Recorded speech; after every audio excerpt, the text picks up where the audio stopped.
Hey there, greeting friends and fellow music lovers. Welcome to the Prog Monster. My name is Murph. I am the host of this show. This is a show that's dedicated to progressive rock, to heavy metal, to hard rock, and to other forms of rock music. So today we're going to be doing some hard rock.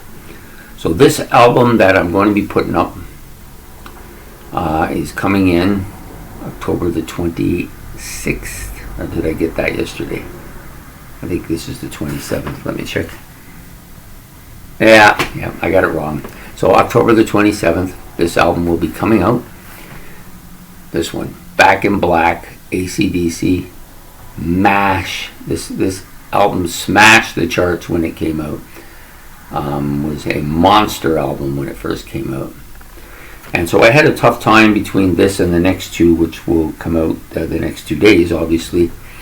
This one just got promoted to Masterpiece album for me in my collection. It just was one of the four that I think I had four of them that I promoted. This was one of them. Anyways, great album. No bad tracks again here. A couple that I'm not as crazy about, surprisingly enough. So anyways, 10 tracks. Of course, the first one, Hell's Bells, great track. Well played. Everybody hears it on the radio all the time. It's one of those songs that's always going to get airplay. I like the bells at the beginning. I just like the heaviness that it starts and sets for this album. Great opener, and the rest of the album just crushes. Then you have Shoot to Thrill, which is probably my favorite track on the album now. Maybe it wasn't in the day, but it's grown to that. Maybe because it didn't get as much airplay as some of the other tracks. What Do You Do for Money, Honey? Another great track, showing how high actually this song is so loud, and his voice gets so high. It shows really what Brian Johnson can do here. Giving the Dog a Bone, another great track that I love, and it's probably in my top 2 or 3 on the album. When I'm listening or when I'm singing, that's one of the songs I love to sing all the time. Let Me Put My Love Into You. Now this is one of the tracks that still a good track and everything. It's not one of my favorite tracks on the album.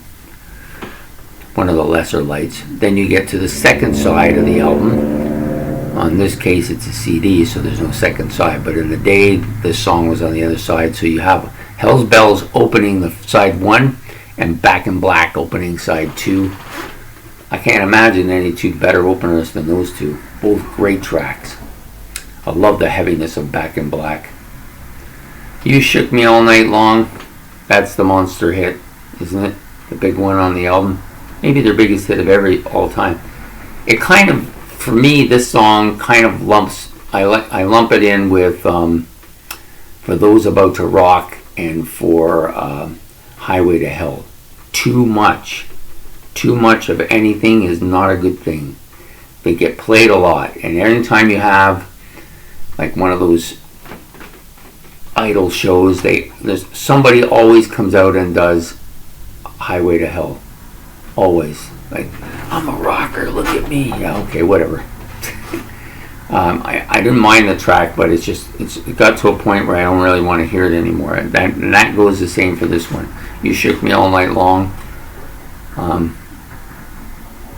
The only song in the history of this planet that I can think of has been overkilled more than that, this You Shook Me All Night Long, is Stairway to Heaven. They play it so bloody much I just can't stand either of them anymore. Then you get to Have a Drink on Me, great tune. Love it. Not too heavy, but heavy enough. It's kind of a slow heavy, I guess, is what you'd call it. Then you got Shake a Leg, another great underrated track on this album. I think this is one of the underrated AC/DC's songs. And Rock and Roll Ain't Noise Pollution, another killer track on a killer album. So for me, there's no songs on this album that are less than a 5 or a 6. There isn't any. It's a masterpiece for that reason, because it has no bad tracks on it. There are a couple tracks on some of their other stuff that not that great. One particular album, I think there's like 2 or 3 on there that I just think are terrible. But for the most part, fantastic album, fantastic group, and they nailed it. Most bands would never be able to recover from the loss of somebody like Bon Scott. A vocalist of that stature, a frontman of that stature, is difficult if anything to replace. Most bands would be toast at this point, but not only did they come back and recover from that, but he just knocked the ball out of the park with this album. And I have to believe and have to think that if Bon Scott had lived, this album would have been almost as big, maybe even bigger. Hard to say. We'll never know, though. Anyway, so there you have it. AC/DC's Back in Black. Please like and subscribe. It's much appreciated, and we'll be back on the 27th, right? Did I get it right this time? No, this is the 27th. What's the matter with me? So this is October the 27th. This is the disc we're doing today. And we'll be back tomorrow, or the day after, I should say, for Day 28's album. So please join us for that as well. So have a good night, and we'll see you then. Bye. Too much.